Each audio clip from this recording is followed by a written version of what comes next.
गालातिय 1 अध्याय। अभिवादन। मु पाउल जणे प्रेरित मनुष्य ठारू नुहे कि मनुष्य द्वारा नुहे, किंतु जीशुख्रीष्टଙ୍କ द्वारा, एवं जेउ पिता ईश्वर ताहांको मृत्युमानक मध्यरु उठाइले ताहांक द्वारा। आउ मोहर सांगरे थिबा भाई समस्ते गालातिय मंडली समूह को लेखुअछु। आम्भमानक पिता ईश्वर व प्रभु जीशुख्रीष्टଙ୍କ ठारू अनुग्रह व शांति तुम्भमानक प्रति हेउ। से आम्भमानक पिता ईश्वरଙ୍କ इच्छा अनुसार एही वर्तमान जगतरु आम्भमानक उद्धार करिबा पई आम्भमानक पाप निमंते आपना को प्रदान कले। जुगे जुगे ताहांकर गौरव हेउ। आमेन। एकमात्र सुसमाचार ख्रीष्टଙ୍କ अनुग्रह रे जे तुम्भमानक आह्वान कले, ताहांक ठारो तुम्भे माने जे एड़े शीघ्र विमुख होई अन्य सुसमाचार प्रति अनुरक्त हेउछ, एथिरे मु चमत्कृत हेउछि। ताहा अन्य सुसमाचार सुधा नुहे, केवल केतेक तुम्भमानंकु अस्थिर करुअछंती व ख्रीष्टଙ୍କ सुसमाचार को विकृत करिबाकु इच्छा करुअछंती। किंतु जे सुसमाचार आम्भेमाने तुम्भमानंक निकटरे प्रचार करिथिलु, जदि आम्भेमाने किंबा स्वर्गदूत हेले मध्य केही तद्भिन्न अन्य सुसमाचार प्रचार करे, तेबे से शापग्रस्त हेउ। जेपरि आम्भेमाने पूर्वरे कहिअछु, सेहीपरि मु एबे आउ थरे कहुअछि। जेउ सुसमाचार तुम्भेमाने ग्रहण करिथिल, तद्भिन्न जदि कौनसी लोक अन्य सुसमाचार तुम्भमानंक निकटरे प्रचार करे, तेबे से शापग्रस्त हेउ। मु केबे मनुष्य मानंकर किंबा ईश्वरंकर प्रियपात्र हेबाकू जत्न करुअछि, अबा मनुष्य मानंकु कि संतुष्ट करिबाकू चेष्टा करुअछि। जदि मु एबे सुधा मनुष्य मानंकु संतुष्ट करुथांती, तेबे मु ख्रीष्टंकर दास हुअंती नाही। पाउल ईश्वरंक द्वारा आहूत। कारण हे भाई माने, जे सुसमाचार मो द्वारा प्रचारित होइअछि, से संबंध रे तुम्भमानंकु जणाउअछि जे ताहा मनुष्यर मतानुजाई नुहे। जेणु मु ताहा मनुष्य ठारू पाई नाही किबा शिक्षा करी नाही, किंतु जीशुख्रीष्टंकर प्रत्यादेश द्वारा पाइअछि। पूर्वे जिहुदी धर्म रे मोहर आचार व्यवहार संबंध रे तुम्भे माने तो सुनिअछ। मु ईश्वरंकर मंडली की अतिरिक्त भाव रे ताड़ना करुथिली ओ ताहा उच्छिन्न करिबाकू चेष्टा करुथिली। आउ मोहर पितृपुरुषंकर परंपरागत रीतिनीति निमंते अत्यंत उच्चकी होई मोहर समवयस्क स्वजाति लोकमानंक मध्यरे अनेकंक ठारू बळी जिहुदी धर्म रे अग्रसर हेउथिली। किंतु जे मोहर मातांक उदररु मते पृथक करिथिले व आपणा अनुग्रह रे मते आह्वान कले, से जेतेबेले आपणा पुत्रंकु मो ठारे प्रकाश करिबा निमंते संतुष्ट हेले, जेपरि मो विजातीय मानंक मध्यरे ताहांको प्रचार करे, सेतेबेले मो मनुष्य सत परामर्श न करी किबा मो पूर्वरे नियुक्त प्रेरित मानंक निकटकु जेरुसालेम को न जाई सेई क्षण आरब को बाहरी गली। पुनश्च मु दामेस्कस को बाहुड़ी आसिली। तापरे 3 वर्ष उतारे मु केफांक सहित साक्षात करिबा निमंते जेरुसालेम को गली व तांक सहित 15 दिन रहिली। किंतु प्रभुंक भ्राता जाकुब छड़ा प्रेरित मानंकर अन्य कहारी की देखिली नाही। मु जे सब विषय तुम्भ मानंकु लिखुअछि, देख ईश्वरंक साक्षात रे कहुअछि, मु मिथ्या कहु नाही। परे मु सूरिया व किलिकिया अंचल को गली। जिहुदा प्रदेशर ख्रीष्टाश्रित मंडली समूह निकटरे मु व्यक्तिगत भावे परिचित नथिली। से माने केवल सुनुथिले, जे व्यक्ति पूर्वे आम्भमानकु ताड़ना करुथिले, से थरे जे विश्वास मत को उच्छिन्न करिबाकु चेष्टा करुथिले, ताहा एबे प्रचार करुछंती। आउ से माने मो सकाशे ईश्वरंकर प्रशंसा करुथिले। गालातिय 2 अध्याय। पाउल प्रेरित मानंक द्वारा गृहीत। तापरे 14 वर्ष गत हुअंती मु बर्नबाଙ୍କ सहित पुनश्च जेरुसालेम को गली। तीतसଙ୍କୁ ମଧ୍ୟ ସାଙ୍ଗରେ ଘେନି ଯାଇଥିଲି। ମୁଁ ପ୍ରତ୍ୟାଦେଶ ପ୍ରାପ୍ତ ହୋଇ ଗମନ କଲି। ଆଉ ମୁଁ ବିଜାତୀୟମାନଙ୍କ ମଧ୍ୟରେ ଯେଉଁ ସୁସମାଚାର ପ୍ରଚାର କରୁଅଛି ତାହା ସେମାନଙ୍କୁ ବୁଝାଇଦେଲି। କିନ୍ତୁ ମୋର ପୂର୍ବ ଅବା ବର୍ତ୍ତମାନ ପରିଶ୍ରମ ଯେପରି ବିଫଳ ନ ହୁଏ, ଏଥିପାଇଁ ଯେଉଁମାନେ ଗଣ୍ୟମାନ୍ୟ କେବଳ ସେମାନଙ୍କୁ ପୃଥକ ଭାବରେ ବୁଝାଇଲି। ମାତ୍ର ମୋହର ସଙ୍ଗୀ ତିତସ, ଯେ ଗ୍ରୀକ୍ ଲୋକ ଥିଲେ, ସେ ସୁଦ୍ଧା ସୁନ୍ନତ ହେବା ନିମନ୍ତେ ବାଧ୍ୟ କରାଯାଇ ନଥିଲେ। ଆମ୍ଭମାନଙ୍କ ମଧ୍ୟକୁ ଆନିତ କେତେଜଣ ଭଣ୍ଡ ଭ୍ରାତା ସକାଶେ ଏପରି ହେଲା। ଖ୍ରୀଷ୍ଟ ଯୀଶୁଙ୍କଠାରେ ଆମ୍ଭମାନଙ୍କର ଯେଉଁ ସ୍ୱାଧୀନତା ଅଛି, ଚିର ସ୍ୱରୂପେ ସେଥିର ଛିଦ୍ର ଅନ୍ୱେଷଣ କରି ଆମ୍ଭମାନଙ୍କୁ ଦାସତ୍ୱର ବନ୍ଧନରେ ଆବଦ୍ଧ କରିବା ନିମନ୍ତେ ସେମାନେ ଗୁପ୍ତରେ ପ୍ରବେଶ କରିଥିଲେ।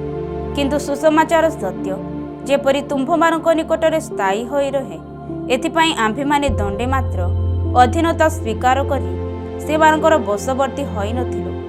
ଆଉ ଯେଉଁମାନେ ଗଣ୍ୟମାନ୍ୟ ବୋଲି ଖ୍ୟାତ, ସେମାନେ କି ପ୍ରକାର ଲୋକ ଥିଲେ, ସେଥିରେ ମୋହର ଯାଏ ଆସେ ନାହିଁ।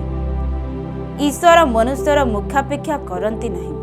ସେ ଗଣ୍ୟମାନ୍ୟ ବ୍ୟକ୍ତିମାନେ ମୋତେ କିଛି ନୂଆ ଶିକ୍ଷା ଦେଲେ ନାହିଁ।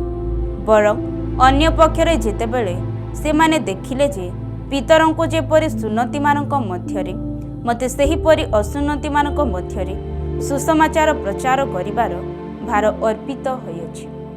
କାରଣ ସୁନ୍ନତିମାନଙ୍କ ନିକଟରେ ପ୍ରେରିତ ପଦର କର୍ମ କରିବା ନିମନ୍ତେ ଯେ ପିତରକୁ ସକ୍ଷମ କଲେ, ବିଜାତୀୟମାନଙ୍କ ନିକଟରେ ସେହି କର୍ମ କରିବାକୁ ସେ ମଧ୍ୟ ସକ୍ଷମ କଲେ। ଆଉ ଯେତେବେଳେ ସେମାନେ ମୋତେ ପ୍ରଦତ୍ତ ଅନୁଗ୍ରହ ବିଷୟ ବୁଝିଲେ, ସେତେବେଳେ ସ୍ତମ୍ଭ ସ୍ୱରୂପେ ଖ୍ୟାତ ଯାକୁବ, କେଫା ଓ ଜହନ ମୋତେ ବର୍ଣ୍ଣବାଙ୍କୁ ସହଭାଗିତାର ଦକ୍ଷିଣ ହସ୍ତ ପ୍ରଦାନ କଲେ, ଯେପରି ଆମ୍ଭେମାନେ ବିଜାତୀୟମାନଙ୍କ ମଧ୍ୟରେ କାର୍ଯ୍ୟ କରୁ ଓ ସେମାନେ ସୁନ୍ନତିମାନଙ୍କ ମଧ୍ୟରେ କାର୍ଯ୍ୟ କରନ୍ତି। ଆମ୍ଭେମାନେ ଯେପରି ଦରିଦ୍ରମାନଙ୍କୁ ସ୍ମରଣ କରୁ, କେବଳ ଏହା ସେମାନେ ଆମ୍ଭମାନଙ୍କୁ କହିଥିଲେ। ତାହା କହିବା ନିମନ୍ତେ ମୁଁ ମଧ୍ୟ ଉଦ୍ଯୋଗୀ ଥିଲି। ପିତରଙ୍କୁ ପାଉଲଙ୍କର ଅନୁଯୋଗ। କିନ୍ତୁ ଯେତେବେଳେ କେଫା ଆନ୍ତିଓଖିଆକୁ ଆସିଥିଲେ, ସେତେବେଳେ ମୁଁ ମୁଖ ଉପରେ ତାଙ୍କୁ ଅନୁଯୋଗ କଲି, କାରଣ ସେ ଦୋଷୀ ଥିଲେ। ଯେଣୁ ଯାକୁବଙ୍କ ଠାରୁ କେତେକ ଜଣ ଆସି ବା ପୂର୍ବେ ସେ ବିଜାତୀୟ ବିଶ୍ୱାସୀମାନଙ୍କ ସହିତ ଭୋଜନ କରୁଥିଲେ। କିନ୍ତୁ ଯେତେବେଳେ ସେମାନେ ଆସିଲେ, ସେତେବେଳେ ସେ ସୁନ୍ନତି ବିଶ୍ୱାସୀମାନଙ୍କ ଭୟରେ ସେମାନଙ୍କର ସଙ୍ଗ ପରିତ୍ୟାଗ କରି ଆପଣାକୁ ପୃଥକ ରଖିଲେ। ଆଉ ଅବଶିଷ୍ଟ ଯିହୁଦୀ ବିଶ୍ୱାସୀମାନେ ମଧ୍ୟ ତାଙ୍କ ସହିତ ସେହି ପ୍ରକାର କପଟ ବ୍ୟବହାର କଲେ, ଏପରିକି ବର୍ଣ୍ଣବା ସୁଦ୍ଧା ସେମାନଙ୍କ କପଟରେ ପଡ଼ିଗଲେ। କିନ୍ତୁ ଯେତେବେଳେ ମୁଁ ଦେଖିଲି ଯେ ସେମାନେ ସୁସମାଚାରର ସତ୍ୟ ଅନୁଯାୟୀ ସରଳ ଭାବରେ ଆଚରଣ କରୁନାହାନ୍ତି, ସେତେବେଳେ ମୁଁ ସମସ୍ତଙ୍କ ସାକ୍ଷାତରେ କେଫାଙ୍କୁ କହିଲି, ତୁମ୍ଭେ ଯିହୁଦୀ ହୋଇ ଯଦି ଯିହୁଦୀମାନଙ୍କ ପରି ବ୍ୟବହାର ନ କରି ବିଜାତୀୟମାନଙ୍କ ପରି ବ୍ୟବହାର କର, ତେବେ ତୁମ୍ଭେ କିପରି ବିଜାତୀୟମାନଙ୍କୁ ଯିହୁଦୀମାନଙ୍କ ପରି ବ୍ୟବହାର କରିବା ନିମନ୍ତେ ବାଧ୍ୟ କରୁଅଛ? ବିଶ୍ୱାସ ଦ୍ୱାରା ଧାର୍ମିକ ଗଣିତ। ଆମ୍ଭେମାନେ ଜନ୍ମରେ ଯିହୁଦୀ, ବିଜାତୀୟ ପାପୀ ନୋହୁଁ। ତଥାପି ବ୍ୟବସ୍ଥାର କ୍ରିୟାକର୍ମ ଦ୍ୱାରା ମନୁଷ୍ୟ ଧାର୍ମିକ ନ ହୋଇ କେବଳ ଯୀଶୁଖ୍ରୀଷ୍ଟଙ୍କ ଦ୍ୱାରା, ତଥାପି ବ୍ୟବସ୍ଥାର କ୍ରିୟାକର୍ମ ଦ୍ୱାରା ମନୁଷ୍ୟ ଧାର୍ମିକ ଗଣିତ ନ ହୋଇ କେବଳ ଯୀଶୁଖ୍ରୀଷ୍ଟଙ୍କଠାରେ ବିଶ୍ୱାସ ଦ୍ୱାରା ଯେ ଧାର୍ମିକ ଗଣିତ ହୁଏ, ଏହା ଜାଣି ଆମ୍ଭେମାନେ ମଧ୍ୟ ଯୀଶୁଖ୍ରୀଷ୍ଟଙ୍କଠାରେ ବିଶ୍ୱାସ କରିଅଛୁ। ଯେପରି ବ୍ୟବସ୍ଥାର କ୍ରିୟାକର୍ମ ଦ୍ୱାରା ଧାର୍ମିକ ଗଣିତ ନ ହୋଇ ଖ୍ରୀଷ୍ଟଙ୍କଠାରେ ବିଶ୍ୱାସ ଦ୍ୱାରା ଧାର୍ମିକ ଗଣିତ ହେଉ। କାରଣ ବ୍ୟବସ୍ଥାର କ୍ରିୟାକର୍ମ ଦ୍ୱାରା କୌଣସି ମନୁଷ୍ୟ ଧାର୍ମିକ ଗଣିତ ହେବ ନାହିଁ। କିନ୍ତୁ ଖ୍ରୀଷ୍ଟଙ୍କ ଦ୍ୱାରା ଧାର୍ମିକ ଗଣିତ ହେବାକୁ ଚେଷ୍ଟା କରି ଆମ୍ଭେମାନେ ନିଜେ ମଧ୍ୟ ଯଦି ପାପୀ ବୋଲି ଦେଖାଗଲୁ, ତେବେ ଖ୍ରୀଷ୍ଟ କି ପାପର ସେବକ, ତାହା କେବେ ହେ ନ ହେଉ। କାରଣ ମୁଁ ଯାହା ଯାହା ଭାଙ୍ଗିଅଛି, ସେହି ସବୁ ଯଦି ଆଉ ଥରେ ନିର୍ମାଣ କରେ, ତେବେ ମୁଁ ନିଜକୁ ଅପରାଧୀ ବୋଲି ପ୍ରମାଣ କରୁଅଛି। ଯେଣୁ ଈଶ୍ୱରଙ୍କ ଉଦ୍ଦେଶ୍ୟରେ ଜୀବିତ ହେବା ନିମନ୍ତେ ମୁଁ ବ୍ୟବସ୍ଥା ଦ୍ୱାରା ବ୍ୟବସ୍ଥା ପ୍ରତି ମୃତ ହୋଇଅଛି। ମୁଁ ଖ୍ରୀଷ୍ଟଙ୍କ ସହିତ କ୍ରୁଶରେ ହତ ହୋଇଅଛି। ମୁଁ ଆଉ ଜୀବିତ ନୁହେଁ, ମାତ୍ର ଖ୍ରୀଷ୍ଟ ମୋଠାରେ ଜୀବିତ ଅଛନ୍ତି। ପୁଣି ମୁଁ ଶରୀରରେ ଥାଇ ବର୍ତ୍ତମାନ ଯେଉଁ ଜୀବନଯାପନ କରୁଅଛି, ତା ବିଶ୍ୱାସରେ ଅର୍ଥାତ୍ ଈଶ୍ୱରଙ୍କ ଯେଉଁ ପୁତ୍ର ମୋତେ ପ୍ରେମ କରି ମୋ ନିମନ୍ତେ ଆପଣାକୁ ଉତ୍ସର୍ଗ କଲେ ତାହାଙ୍କଠାରେ ବିଶ୍ୱାସ କରି ଯାପନ କରୁଅଛି। ମୁଁ ଈଶ୍ୱରଙ୍କର ଅନୁଗ୍ରହକୁ ବ୍ୟର୍ଥ କରୁନାହିଁ, କାରଣ ଯଦି ବ୍ୟବସ୍ଥା ଦ୍ୱାରା ଧାର୍ମିକତା ଲାଭ ହୁଏ ତାହେଲେ ଖ୍ରୀଷ୍ଟଙ୍କ ମୃତ୍ୟୁଭୋଗ କରିବା ବୃଥା। ଗାଲାତୀୟ 3 ଅଧ୍ୟାୟ। ବିଶ୍ୱାସ ଅବା ବ୍ୟବସ୍ଥା ପାଳନ ଦ୍ୱାରା ଧାର୍ମିକତା। ହେ ନିର୍ବୋଧ ଗାଲାତୀୟମାନେ, କିଏ ତୁମ୍ଭମାନଙ୍କୁ ମୋହିତ କଲା? ତୁମ୍ଭେମାନେ ଚକ୍ଷୁ ସମ୍ମୁଖରେ ତ କ୍ରୁଶରେ ହତ ଯୀଶୁଖ୍ରୀଷ୍ଟଙ୍କ ଚିତ୍ର ଅଙ୍କିତ ହୋଇଥିଲା। ମୁଁ ତୁମ୍ଭମାନଙ୍କ ଠାରୁ କେବଳ ଏହା ଜାଣିବାକୁ ଇଚ୍ଛା କରେ, ତୁମ୍ଭେମାନେ କ'ଣ ବ୍ୟବସ୍ଥାର କ୍ରିୟାକର୍ମ ହେତୁ ନା ବିଶ୍ୱାସରେ ଶୁଣିବା ହେତୁ ଆତ୍ମା ପାଇଁ ଥିଲ? ତୁମ୍ଭେମାନେ କ'ଣ ଏପରି ନିର୍ବୋଧ ଆତ୍ମାରେ ଆରମ୍ଭ କରି ତୁମ୍ଭେମାନେ କେବେ ଶରୀରରେ ସିଦ୍ଧ ହେବାକୁ ଯାଉଅଛ? ତୁମ୍ଭେମାନେ କି ବ୍ୟର୍ଥରେ ଏତେ କ୍ଲେଶ ଭୋଗ କରିଅଛ, ତାହା କ'ଣ ପ୍ରକୃତରେ ବୃଥା? ଅତଏବ ଯେ ତୁମ୍ଭମାନଙ୍କୁ ଆତ୍ମା ଦାନ କରନ୍ତି ଆଉ ତୁମ୍ଭମାନଙ୍କ ମଧ୍ୟରେ ଶକ୍ତିର କାର୍ଯ୍ୟ ସାଧନ କରନ୍ତି, ସେ କି ବ୍ୟବସ୍ଥାର କ୍ରିୟାକର୍ମ ହେତୁ ତାହା କରନ୍ତି ନା ବିଶ୍ୱାସରେ ଶୁଣିବା ହେତୁ କରନ୍ତି? ଯେପରି ଅବ୍ରାହମ ଈଶ୍ୱରଙ୍କୁ ବିଶ୍ୱାସ କଲେ ଆଉ ତା ପକ୍ଷରେ ତାହା ଧାର୍ମିକତା ବୋଲି ଗଣିତ ହେଲା। ଅତଏବ ଯେଉଁମାନେ ବିଶ୍ୱାସୀ ସେମାନେ ଅବ୍ରାହମଙ୍କର ସନ୍ତାନ, ଆଉ ଈଶ୍ୱର ବିଜାତୀୟମାନଙ୍କୁ ବିଶ୍ୱାସ ହେତୁ ଧାର୍ମିକତା ଗଣନା କରିବେ। ଏହା ଧର୍ମଶାସ୍ତ୍ର ପୂର୍ବରୁ ଦେଖି ଅବ୍ରାହମଙ୍କ ନିକଟରେ ସୁସମାଚାର ପ୍ରଚାର କରି କହିଲା, ତୁମ୍ଭ ଦେଇ ସମସ୍ତ ଜାତି ଆଶୀର୍ବାଦ ପ୍ରାପ୍ତ ହେବେ। ଏଣୁ ଯେଉଁମାନେ ବିଶ୍ୱାସୀ ସେମାନେ ବିଶ୍ୱାସୀ ଅବ୍ରାହମଙ୍କ ସହିତ ଆଶୀର୍ବାଦ ପ୍ରାପ୍ତ ହେବେ। ଧାର୍ମିକ ବିଶ୍ୱାସ ଦ୍ୱାରା ବଞ୍ଚିବ। କାରଣ ଯେତେ ଲୋକ ବ୍ୟବସ୍ଥାର କ୍ରିୟାକର୍ମ କରନ୍ତି ସେମାନେ ଶାପଗ୍ରସ୍ତ। ଯେଣୁ ଲେଖା ଅଛି, ଯେ କେହି ବ୍ୟବସ୍ଥା ପୁସ୍ତକରେ ଲିଖିତ ସମସ୍ତ କଥା ପାଳନ କରିବା ପାଇଁ ସେଥିରେ ନିତ୍ୟ ପ୍ରବୃତ୍ତ ନ ହୁଅ, ସେ ଶାପଗ୍ରସ୍ତ। ବ୍ୟବସ୍ଥା ଦ୍ୱାରା କେହି ଯେ ଈଶ୍ୱରଙ୍କର ସାକ୍ଷାତରେ ଧାର୍ମିକ ଗଣିତ ହୁଏ ନାହିଁ, ଏହା ତ ସ୍ପଷ୍ଟ। କାରଣ ଧାର୍ମିକ ବିଶ୍ୱାସ ଦ୍ୱାରା ବଞ୍ଚିବ। ଆଉ ବିଶ୍ୱାସ ବ୍ୟବସ୍ଥାର ମୂଳ ବିଷୟ ନୁହେଁ। ବ୍ୟବସ୍ଥାର ମୂଳ ବିଷୟ ଏହି ଯେ ଏହିସବୁ ପାଳନ କରେ ସେ ସେଥିରେ ବଞ୍ଚିବ।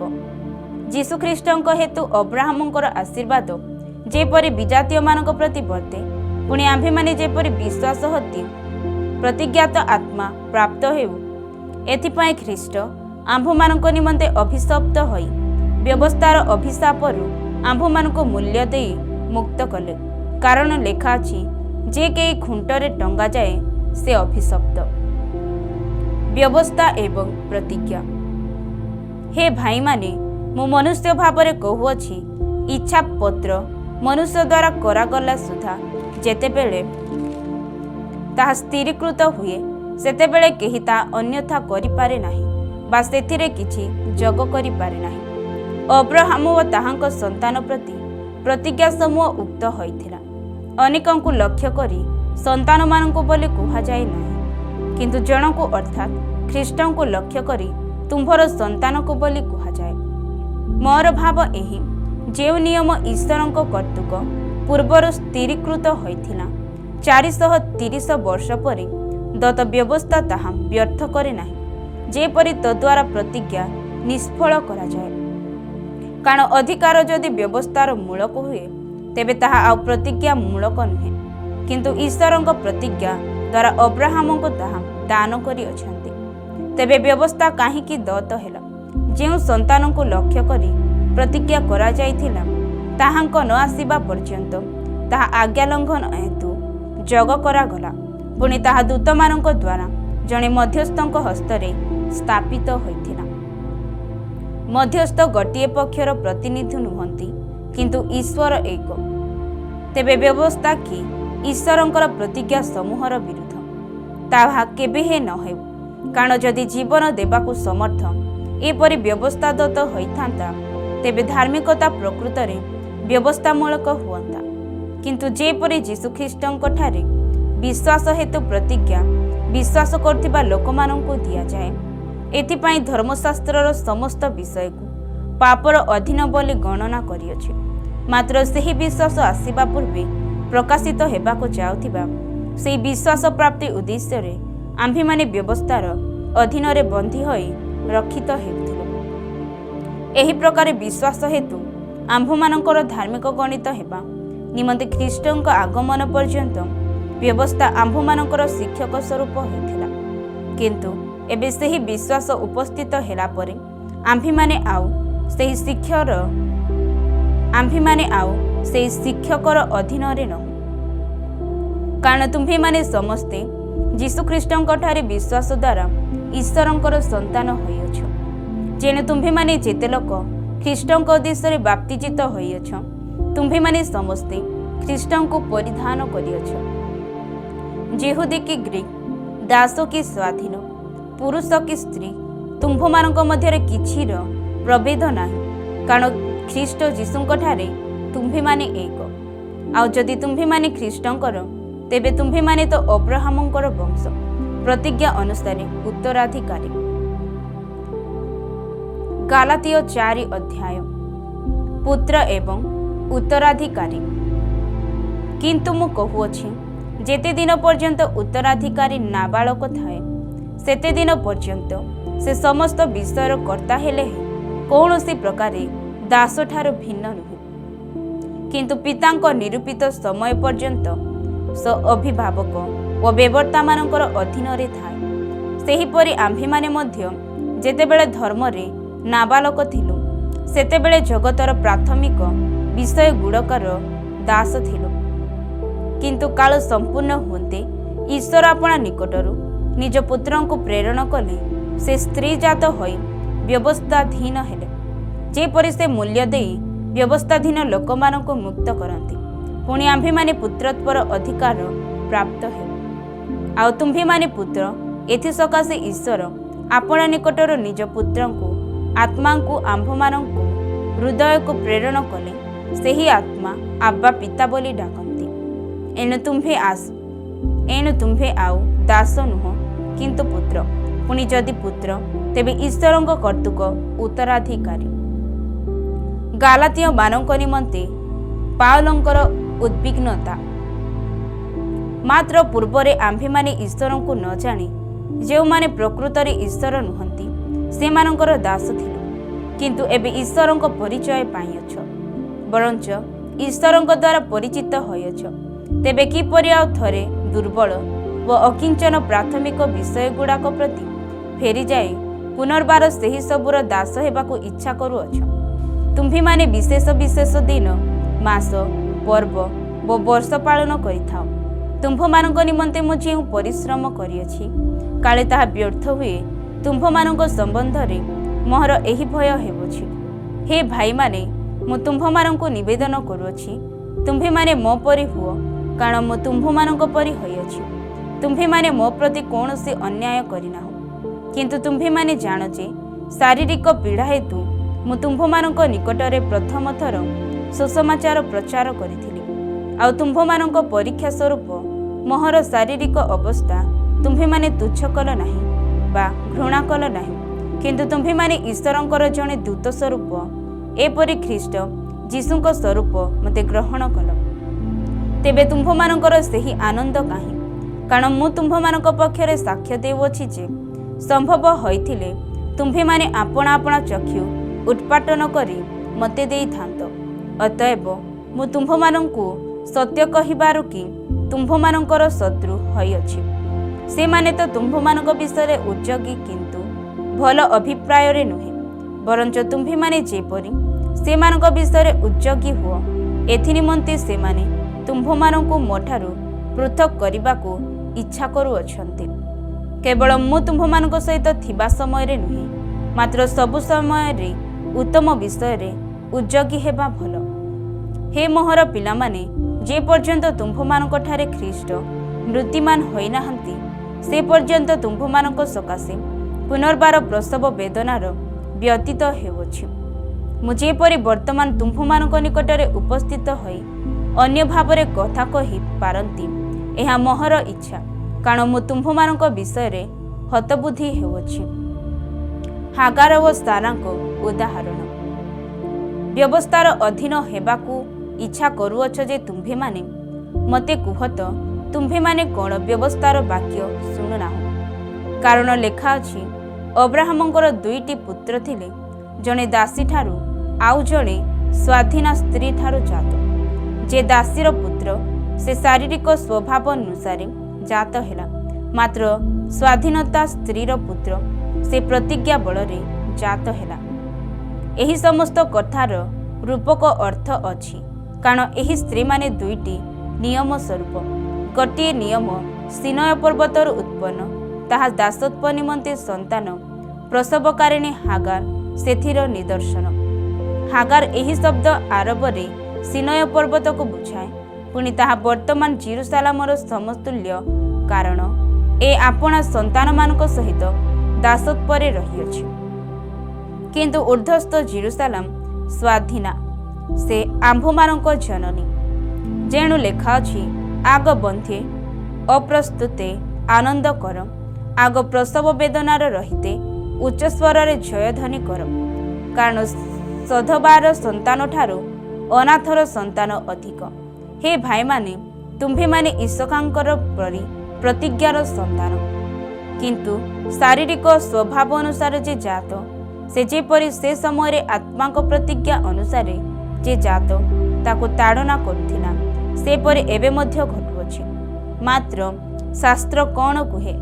ଦାସୀ ଓ ତାର ପୁତ୍ରକୁ ବାହାର କରିଦିଅ, କାରଣ ଦାସୀର ପୁତ୍ର ସ୍ୱାଧୀନା ସ୍ତ୍ରୀର ପୁତ୍ର ସହିତ ଉତ୍ତରାଧିକାରୀ ହେବ ନାହିଁ। ଅତଏବ ଭାଇମାନେ, ଆମ୍ଭେମାନେ ଦାସୀର ସନ୍ତାନ ନୋହୁ, କିନ୍ତୁ ସ୍ୱାଧୀନା ସ୍ତ୍ରୀର ସନ୍ତାନ। ଗାଲାତୀୟ 5 ଅଧ୍ୟାୟ। ଖ୍ରୀଷ୍ଟଙ୍କଠାରେ ସ୍ୱାଧୀନତା। ସ୍ୱାଧୀନତା ନିମନ୍ତେ ଖ୍ରୀଷ୍ଟ ଆମ୍ଭମାନଙ୍କୁ ମୁକ୍ତ କରିଅଛନ୍ତି। ଅତଏବ ସ୍ଥିର ହୋଇ ରୁହ ଏବଂ ଦାସତ୍ୱ ଜୁଆଳିରେ ଆଉ ଥରେ ଯଚାନ ଯାଅ। ଦେଖ, ମୁଁ ପାଉଲ ତୁମ୍ଭମାନଙ୍କୁ କହୁଅଛି, ଯଦି ତୁମ୍ଭମାନଙ୍କର ସୁନ୍ନତ ହୁଏ, ତେବେ ଖ୍ରୀଷ୍ଟଙ୍କ ଦ୍ୱାରା ତୁମ୍ଭମାନଙ୍କର କୌଣସି ଲାଭ ହେବ ନାହିଁ। ମୁଁ ସୁନ୍ନତ ପ୍ରାପ୍ତ ହେଉଥିବା ପ୍ରତ୍ୟେକ ଜଣଙ୍କୁ ପୁନର୍ବାର ସାକ୍ଷ୍ୟ ଦେଉଅଛି ଯେ ସେ ସମସ୍ତ ବ୍ୟବସ୍ଥା ପାଳନ କରିବା ନିମନ୍ତେ ଦାୟୀ। ତୁମ୍ଭେମାନେ ଯେତେ ଲୋକ ବ୍ୟବସ୍ଥା ଦ୍ୱାରା ଧାର୍ମିକ ଗଣିତ ହେବାକୁ ଚାହୁଁଅଛ, ତୁମ୍ଭେମାନେ ଖ୍ରୀଷ୍ଟଙ୍କ ଠାରୁ ବିଚ୍ଛିନ୍ନ ହୋଇଅଛ। ତୁମ୍ଭେମାନେ ଅନୁଗ୍ରହରୁ ପତିତ ହୋଇଅଛ, କାରଣ ଆମ୍ଭେମାନେ ଆତ୍ମାଙ୍କ ଦ୍ୱାରା ବିଶ୍ୱାସ ହେତୁ ଧାର୍ମିକତା ପ୍ରାପ୍ତିର ଆଶାରେ ଅପେକ୍ଷା କରୁଅଛୁ। ଯେଣୁ ଖ୍ରୀଷ୍ଟ ଯୀଶୁଙ୍କ ସହଭାଗିତାରେ ସୁନ୍ନତ କି ଅସୁନ୍ନତ କିଛି ନୁହେଁ, କିନ୍ତୁ ପ୍ରେମରେ କାର୍ଯ୍ୟସାଧକ ବିଶ୍ୱାସ ହିଁ ସାର। ତୁମ୍ଭେମାନେ ତ ଉତ୍ତମ ରୂପେ ଦୌଡ଼ୁଥିଲ, କିଏ ତୁମ୍ଭମାନଙ୍କୁ ବାଧା ଦେଲା ଯେ ସତ୍ୟର ଅବାଧ୍ୟ ହୋଇଅଛ? ତୁମ୍ଭମାନଙ୍କର ଆହ୍ୱାନକର୍ତ୍ତାଙ୍କଠାରୁ ଏହି ପ୍ରବର୍ତ୍ତନ ଆସିନାହିଁ। ଟିକିଏ ବୋଲି ଖମିର ପିଣ୍ଡୁଳାଯାକ ଖମିରମୟ କରିଦିଏ। ତୁମ୍ଭେମାନେ ଯେ ଅନ୍ୟ ପ୍ରକାର ବିଚାର କରିବ ନାହିଁ, ଏହା ମୁଁ ତୁମ୍ଭମାନଙ୍କ ବିଷୟରେ ପ୍ରଭୁଙ୍କଠାରେ ଦୃଢ଼ ବିଶ୍ୱାସ କରୁଅଛି। କିନ୍ତୁ ଯେ ତୁମ୍ଭମାନଙ୍କୁ ଅସ୍ଥିର କରୁଅଛି, ସେ ଯେ କେହି ହେଉ ଆପଣାର ଦଣ୍ଡ ବହନ କରିବ। କିନ୍ତୁ ହେ ଭାଇମାନେ, ଯଦି ମୁଁ ଏବେ ସୁଦ୍ଧା ସୁନ୍ନତ ବିଧି ପ୍ରଚାର କରୁଅଛି, ତେବେ କାହିଁକି ମୁଁ ଏ ଯାଏ ତାଡ଼ନା ଭୋଗ କରୁଅଛି? ତାହା ହେଲେ କୃଷ ତ ଆଉ ବିଘ୍ନର କାରଣ ନୁହେଁ। ଯେଉଁମାନେ ତୁମ୍ଭମାନଙ୍କୁ ଅସ୍ଥିର କରୁଅଛନ୍ତି, ସେମାନେ ସମ୍ପୂର୍ଣ୍ଣ ଅଙ୍ଗହୀନ ହେଲେ ଭଲ ହୁଅନ୍ତା।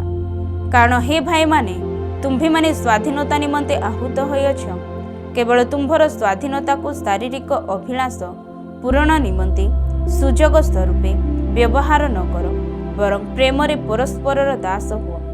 କାରଣ ସମସ୍ତ ବ୍ୟବସ୍ଥା ଏହି ଗୋଟିଏ ବାକ୍ୟରେ ସିଦ୍ଧ ହୁଏ, ତୁମ୍ଭେ ଆପଣା ପ୍ରତିବାସୀ କି ଆତ୍ମାତୁଲ୍ୟ ପ୍ରେମ କର। କିନ୍ତୁ ତୁମ୍ଭେମାନେ ଯଦି କାମୁଡ଼ା କୁମୁଡ଼ି ହୋଇ ପରସ୍ପରକୁ ଗ୍ରାସ କର, ତେବେ ସାବଧାନ, ଯେପରି ପରସ୍ପର ଦ୍ୱାରା ବିନଷ୍ଟ ନ ହୁଅ। ଆତ୍ମାଙ୍କ ଦ୍ୱାରା ଆଚରଣ। ମୋହର ଭାବ ଏହି, ଆତ୍ମାଙ୍କ ଦ୍ୱାରା ଆଚରଣ କର, ତାହେଲେ ତୁମ୍ଭେମାନେ ଶରୀରର ଅଭିଳାଷ ପୂର୍ଣ୍ଣ କରିବ ନାହିଁ। କାରଣ ଶରୀରର ଅଭିଳାଷ ଆତ୍ମାଙ୍କ ପ୍ରତିକୂଳ, ଆଉ ଆତ୍ମାଙ୍କ ଅଭିଳାଷ ଶରୀରର ପ୍ରତିକୂଳ। ଯେଣୁ ଏହି ଦୁଇ ପରସ୍ପରର ବିପରୀତ। ଫଳବତ ତୁମ୍ଭେମାନେ ଯାହା ଯାହା ଇଚ୍ଛା କର, ସେହି ସବୁ କରିପାର ନାହିଁ। କିନ୍ତୁ ଯଦି ତୁମ୍ଭମାନଙ୍କ ଆତ୍ମାଙ୍କ ଦ୍ୱାରା ପରିଚାଳିତ ହୁଅ, ତେବେ ବ୍ୟବସ୍ଥାର ଅଧୀନ ନୁହଁ। ଶରୀରର କାର୍ଯ୍ୟଗୁଡ଼ାକ ତ ସ୍ପଷ୍ଟ ରୂପେ ତୁମେ ଜାଣ। ବ୍ୟଭିଚାର, ଅଶୁଚିତା, କାମୁକତା, ପ୍ରତିମା ପୂଜା, କୁହୁକ, ଶତ୍ରୁତା, ବିବାଦ, ଦ୍ୱେଷ, କ୍ରୋଧ, ସ୍ୱାର୍ଥପରତା, ଦଳଭେଦ, ମତଭେଦ, ଈର୍ଷା, ମତତା, ରଙ୍ଗରସ ଇତ୍ୟାଦି ପ୍ରକାର କର୍ମଗୁଡ଼ାକ ମୁଁ ପୂର୍ବରେ ଯେପରି ତୁମ୍ଭମାନଙ୍କୁ କହିଥିଲି, ସେହିପରି ଆଗରୁ କହୁଅଛି ଯେ ଯେଉଁମାନେ ଏହିସବୁ ପ୍ରକାର କର୍ମ କରନ୍ତି ସେମାନେ ଈଶ୍ୱରଙ୍କ ରାଜ୍ୟର ଅଧିକାରୀ ହେବେ ନାହିଁ। କିନ୍ତୁ ଆତ୍ମାଙ୍କ ଫଳ ପ୍ରେମ, ଆନନ୍ଦ, ଶାନ୍ତି, ଦୀର୍ଘ ସହିଷ୍ଣୁତା, ପରୋପକାରିତା, ଭଦ୍ରତା, ବିଶ୍ୱସ୍ତତା, ମୃଦୁତା ଓ ଆତ୍ମସଂଯମ। ଏହି ସମସ୍ତ ବିରୁଦ୍ଧରେ କୌଣସି ବ୍ୟବସ୍ଥା ନାହିଁ। ଯେଉଁମାନେ ଖ୍ରୀଷ୍ଟ ଯୀଶୁଙ୍କର, ସେମାନେ ଶରୀରକୁ ସେଥିର କାମନା ଓ ଅଭିଳାଷ ସହିତ କ୍ରୁଶରେ ହତ କରିଅଛନ୍ତି। ଯଦି ଆମ୍ଭେମାନେ ଆତ୍ମାଙ୍କ ଦ୍ୱାରା ଜୀବନ ପ୍ରାପ୍ତ ହୋଇଅଛୁ, ତେବେ ଆତ୍ମାଙ୍କ ଦ୍ୱାରା ମଧ୍ୟ ଆଚରଣ କରୁ। ଆମ୍ଭେମାନେ ବୃଥା ଗର୍ବୀ ନ ହୋଇ ପରସ୍ପରକୁ ବିରକ୍ତ ନ କରୁ ଓ ପରସ୍ପରକୁ ଈର୍ଷା ନ କରୁ। ଗାଲାତୀୟ 6 ଅଧ୍ୟାୟ। ପରସ୍ପରର ଭାର ବହନ କରିବା। ହେ ଭାଇମାନେ, ଯଦି କେହି କୌଣସି ଅପରାଧରେ ଧରାପଡ଼େ, ଆତ୍ମିକ ଯେ ତୁମ୍ଭେମାନେ ମୃଦୁ ଭାବରେ ସେହି ପ୍ରକାର ଲୋକକୁ ସଂଶୋଧନ କର। ପୁଣି କେ ଜାଣି ନିଜେ ମଧ୍ୟ ପରୀକ୍ଷାରେ ପଡ଼ିପାର।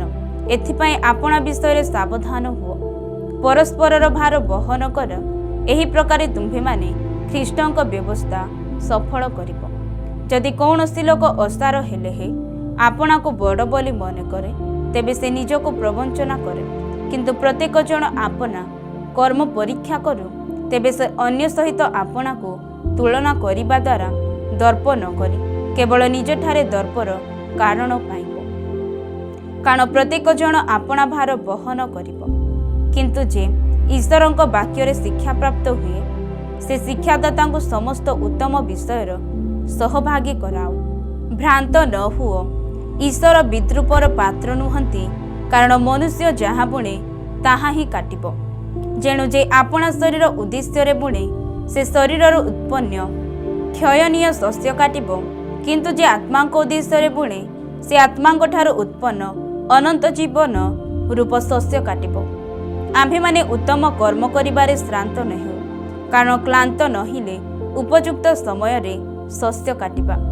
ଅତଏବ ଆମ୍ଭେମାନେ ସୁଯୋଗ ଅନୁସାରେ ସମସ୍ତଙ୍କର ବିଶେଷତଃ ଏକ ପରିବାରଭୁକ୍ତ ବିଶ୍ୱାସୀ ସମସ୍ତଙ୍କର ମଙ୍ଗଳ କରୁ। ଶେଷ ସତର୍କ ବାଣୀ ଓ ଅଭିବାଦନ।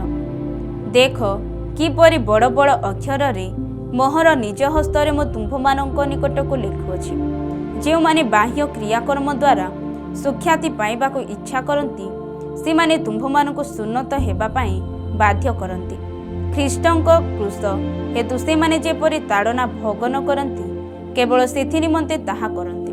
କାରଣ ଯେଉଁମାନେ ସୁନ୍ନତ ବିଧି ସମର୍ଥନ କରନ୍ତି, ସେମାନେ ନିଜେ ସୁଦ୍ଧା ବ୍ୟବସ୍ଥା ପାଳନ କରନ୍ତି ନାହିଁ, ବରଂ ସେମାନେ ଯେପରି ତୁମ୍ଭମାନଙ୍କ ଶରୀର ସମ୍ବନ୍ଧରେ ଗର୍ବ କରିପାରନ୍ତି, ଏଥିପାଇଁ ସେମାନେ ତୁମ୍ଭମାନଙ୍କୁ ସୁନ୍ନତ କରାଇବାକୁ ଇଚ୍ଛା କରନ୍ତି। କିନ୍ତୁ ଆମ୍ଭମାନଙ୍କ ପ୍ରଭୁ ଯୀଶୁ ଖ୍ରୀଷ୍ଟଙ୍କର କ୍ରୁଶ ବ୍ୟତୀତ ଆଉ କାହିଁରେ ଦର୍ପ କରିବାର ମୋ ଠାରେ ଦୂରେ ଥାଉ। ତାହାଙ୍କ ଦ୍ୱାରା ଜଗତ ମୋ ପ୍ରତି ଓ ମୁଁ ଜଗତ ପ୍ରତି କ୍ରୁଶରେ ହତ ହୋଇଅଛି।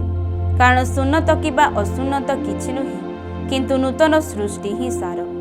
ଆଉ ଯେତେ ଲୋକ ଏହି ନିୟମ ଅନୁସାରେ ଆଚରଣ କରନ୍ତି, ସେମାନଙ୍କ ଉପରେ ଓ ଈଶ୍ୱରଙ୍କର ଇସ୍ରାଏଲ ଉପରେ ଶାନ୍ତି ଓ ଦୟା ବର୍ତ୍ତୁ। ଆଜିଠାରୁ କେହି ଆଉ ମୋତେ କଷ୍ଟ ନ ଦେଉ, କାରଣ ମୁଁ ମୋହର ଶରୀରରେ ଯୀଶୁଙ୍କ କ୍ଷତଦାଗ ବହନ କରୁଅଛି। ହେ ଭାଇମାନେ, ଆମ୍ଭମାନଙ୍କ ପ୍ରଭୁ ଯୀଶୁ ଖ୍ରୀଷ୍ଟଙ୍କର ଅନୁଗ୍ରହ ତୁମ୍ଭମାନଙ୍କ ଆତ୍ମାର ସହବର୍ତ୍ତୀ ହେଉ। ଆମେନ୍।